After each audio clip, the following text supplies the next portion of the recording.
Ota mukava asento ja hengitä muutama kerta syvemmin nenän kautta sisään ja suun kautta puhaltaen ulos. Samalla päästäen irti kaikesta siitä, mitä sä et tässä hetkessä just nyt tarvitse.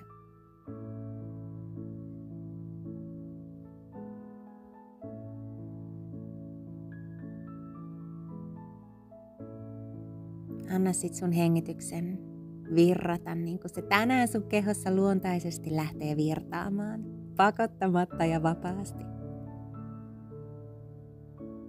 Ja vaan huomioi, missä se hengitys tuntuu, missä se virtaa, mitä se saa sun kehossa aikaan, missä se laajentaa sun kehoa ja supistaa.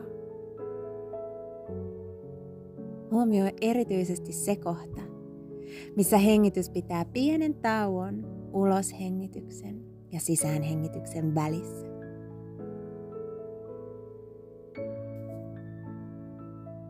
Tässä kohtaa sun kehoa elää sun tyyneys ja rauha. Lähde vahvistamaan yhteyttä tähän tyyneyteen ja rauhaan, visualisoimalla tähän kehon osaan ihana kirkas valo.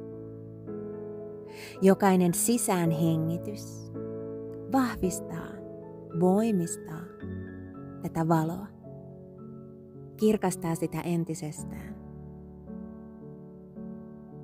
Ja jokainen uloshengitys lähtee levittämään ja laajentamaan sitä koko sun kehoon, jokaiseen kehon osaan, jokaiseen soluun, täyttäen sut täysin.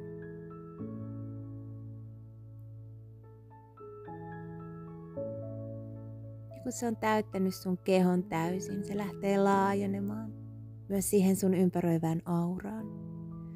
Niin että sä oot täysin tämän valon ja tyyneyden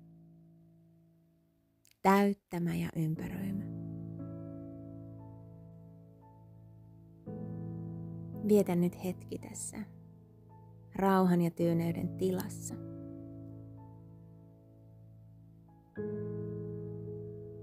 Ja kuule ehkä ne viestit, mitä sun intuitio nostaa sun sydämestä sun kuultavaksi tähän hetkeen.